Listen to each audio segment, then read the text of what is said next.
The image of a helpless little girl lost in the woods is a complete fabrication. The true story of Little Red Riding Hood is far older, and it was never about a victim. It was about a survivor who was clever enough to outwit her predator.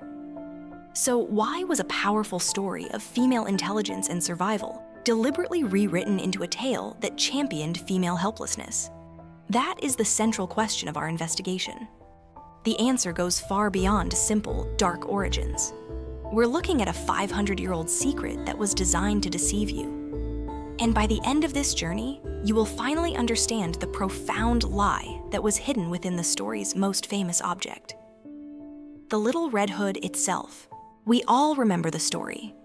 It begins with a kind, innocent girl and a beautiful gift from her loving grandmother, a vibrant red velvet cloak.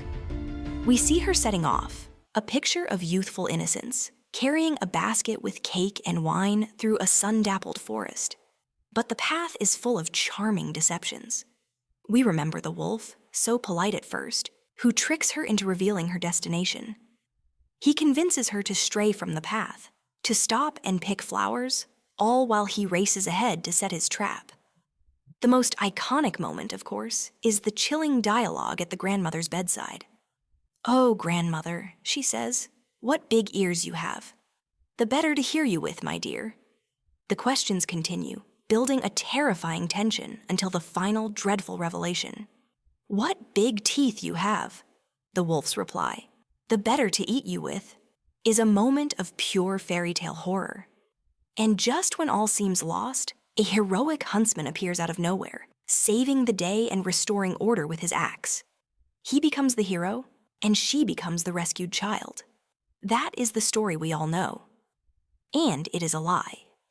This version, immortalized by the brothers Grimm, is a relatively modern invention, a carefully constructed lesson.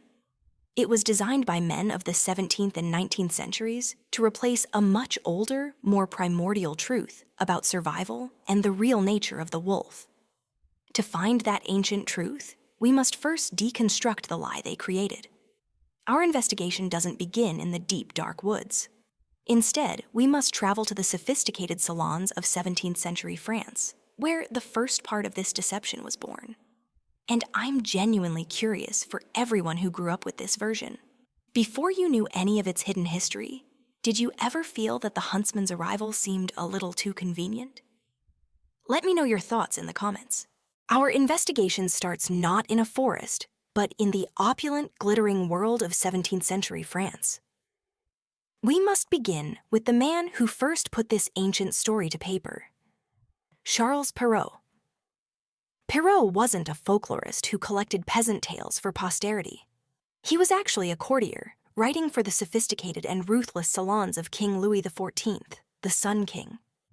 His audience wasn't made up of children sitting around a fire. Instead, he wrote for aristocratic young women who had to navigate a world of predatory court politics. And his version of the story, published in 1697, was designed specifically for them. In Perrault's tale, there is no happy ending. There is no rescue. The girl, whom he describes as the prettiest creature ever seen, follows the wolf's instructions, gets into bed with him, and is eaten. The story ends there. Abrupt, brutal, final. Perrault then attaches a very explicit moral, leaving nothing to chance. He warns that not all wolves are wild beasts from the forest. The most dangerous wolves, he writes, are the ones who are charming, quiet, polite, unassuming, complacent, and sweet. These are the wolves who pursue young women right into their homes. You see, this wasn't really a fairy tale at all. It was a cold, hard lesson in social survival. In one swift literary motion, Perrault performed the first act of our historical deception. He took an ancient folk hero and transformed her into a cautionary tale.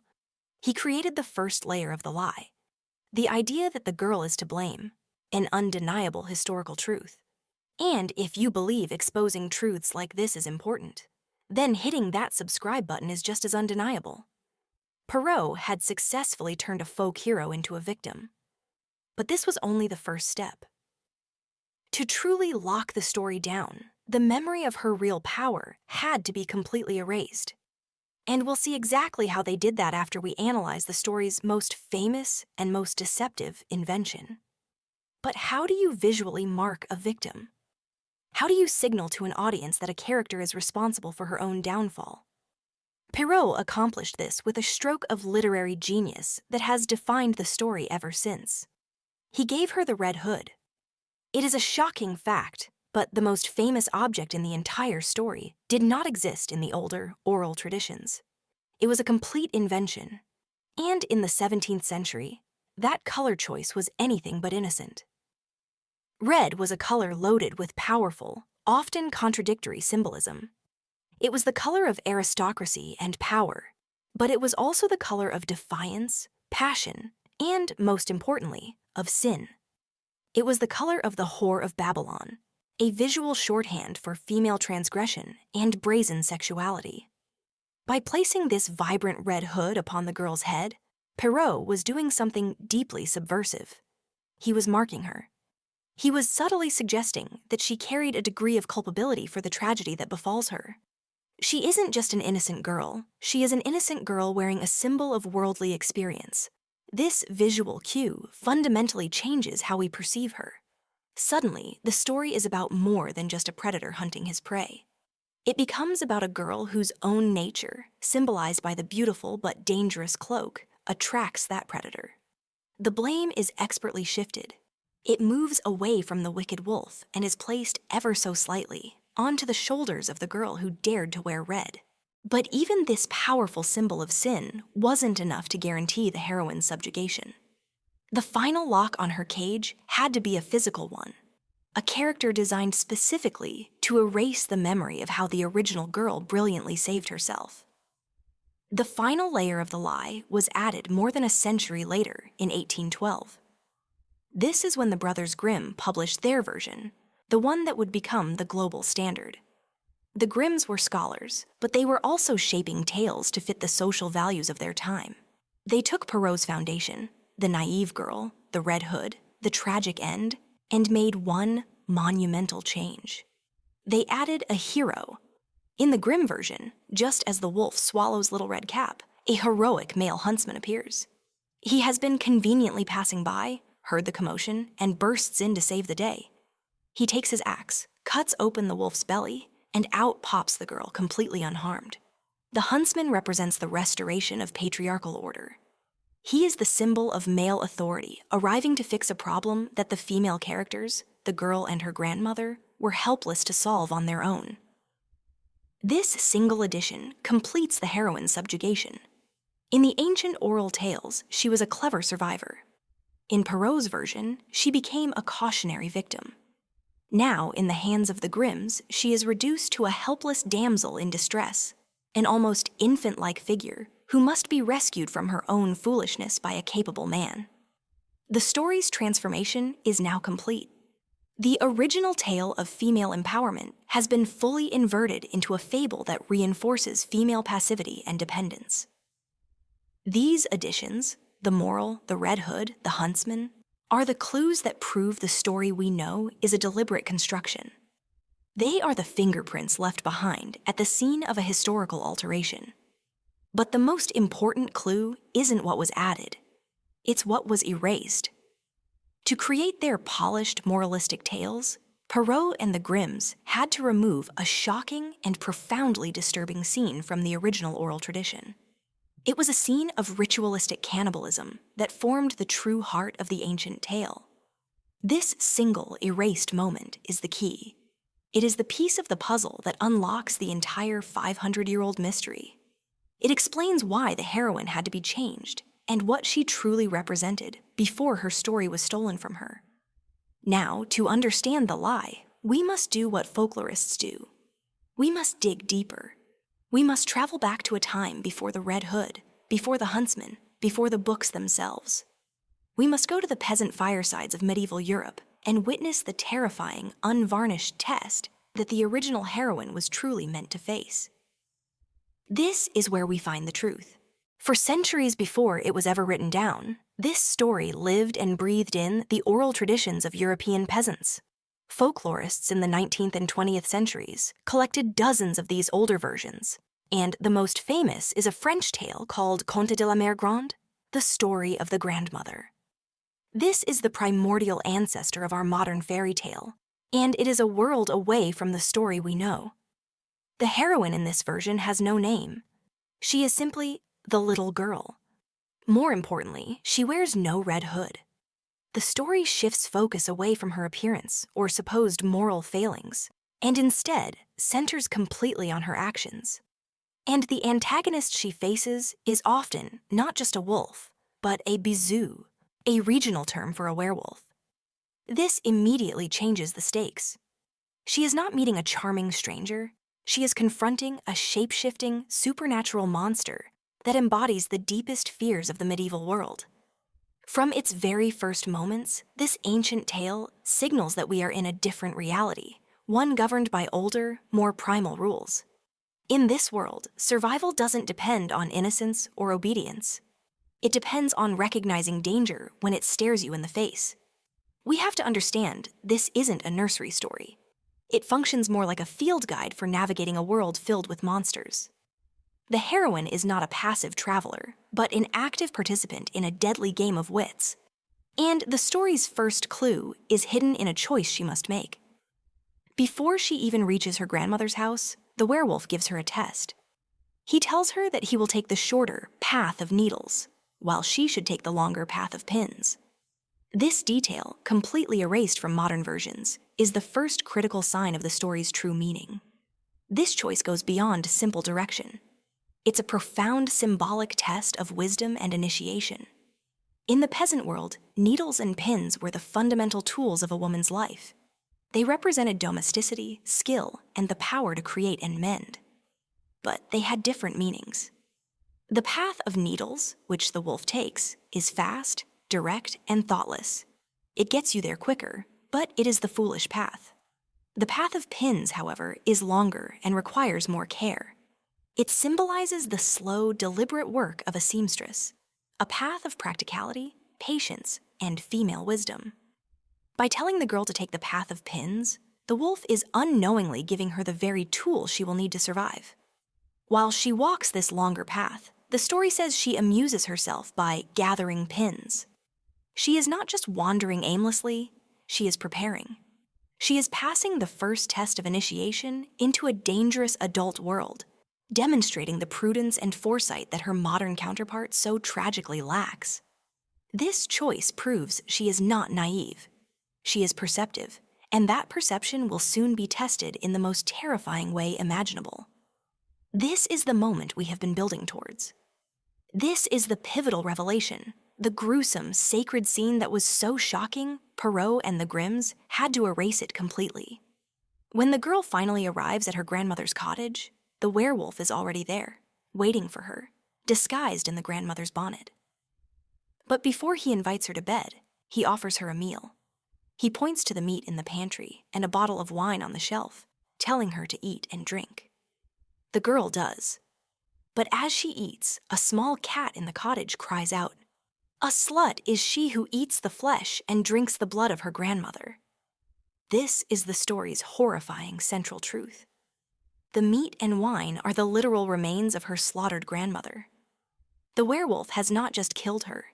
He has butchered her and set a trap, turning a sacred act of sharing a meal into a monstrous act of cannibalism.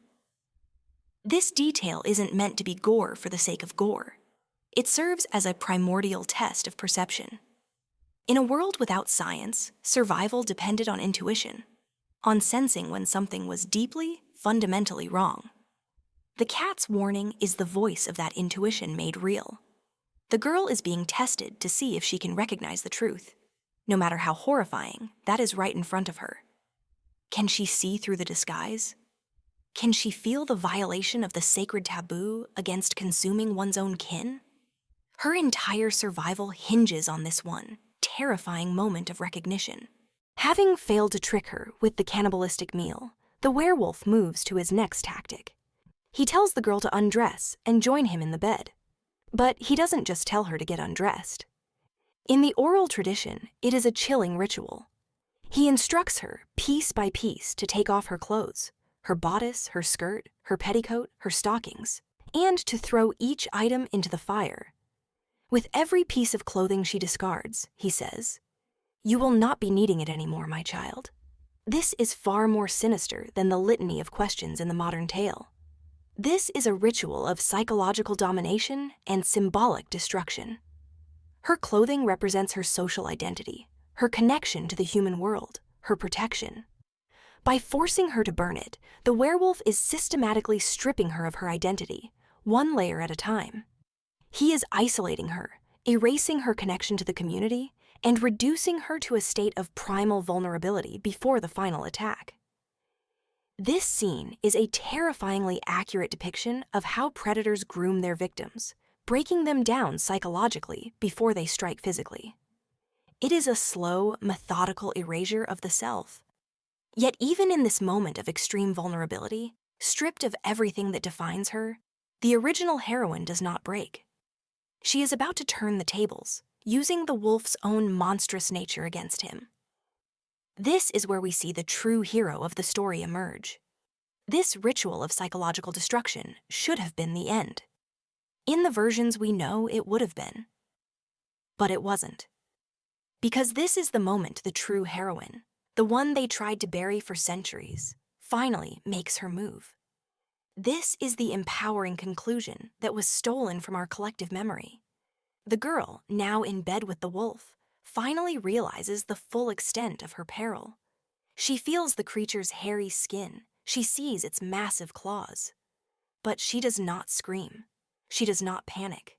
She uses her mind. In a moment of brilliant cunning, she says to the wolf, "I must go outside, dear grandmother. I have to relieve myself." The werewolf is suspicious.